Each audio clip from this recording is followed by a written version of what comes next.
Quatrième épisode du chapiteau imaginaire.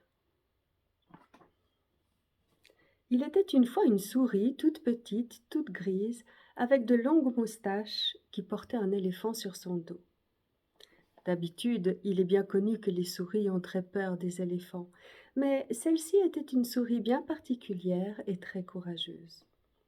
Une fois, alors qu'elle s'ennuyait un peu en grignotant une framboise, elle se souvint que quand elle était encore plus petite, son papa l'avait emmenée au cirque.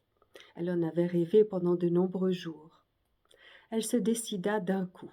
Elle allait travailler dans un cirque. Ainsi, elle serait occupée et ne s'ennuierait plus.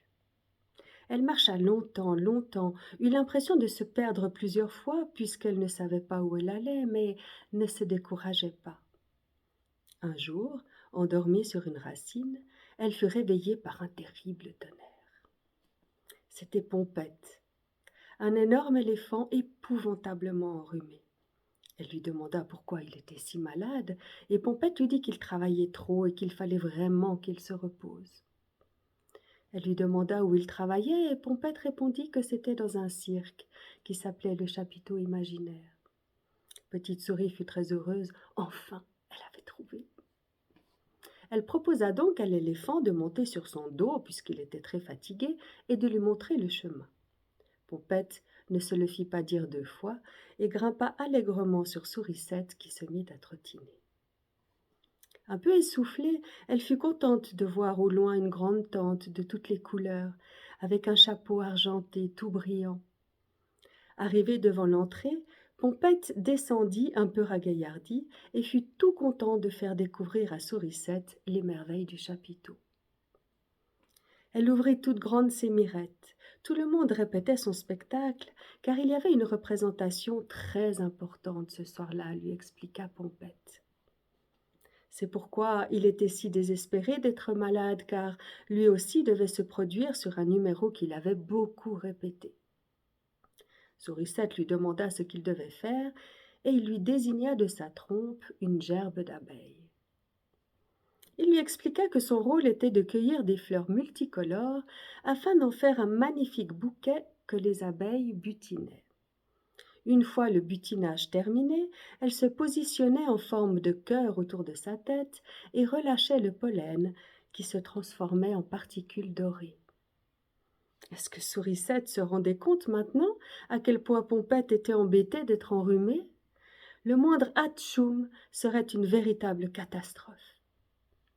Petite Souris était bien désolée pour lui, mais son attention était tournée principalement sur ce qui se déroulait devant elle.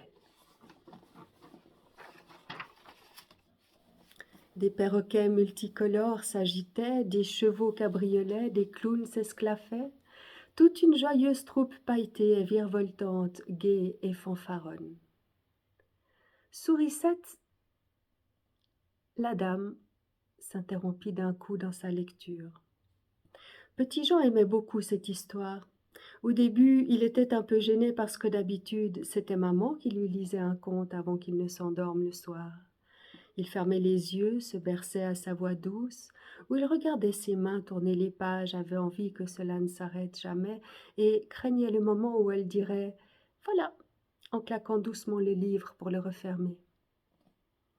Au début, il n'avait pas bien compris comment une souris pouvait porter un éléphant sur son dos, puis il s'était laissé prendre à imaginer le chapiteau coloré et les beaux chevaux. Il se demandait comment Pompette allait bien pouvoir faire avec son gros rhume, car, enfin, éternuer en plein spectacle, ça ne se faisait pas. Aussi fut-il déçu quand la dame arrêta son histoire au beau milieu sans savoir ce qu'allait devenir Sourisette. Mais le monsieur revient maintenant, avec beaucoup d'autres messieurs qui portent de jolis uniformes comme il en a aperçu quelquefois dans des films. Tout redressé, il cherche sa sœur du regard et il la voit plus en arrière, une couverture sur les épaules, alors qu'il ne fait pas froid. À bientôt pour le 5e épisode. Merci.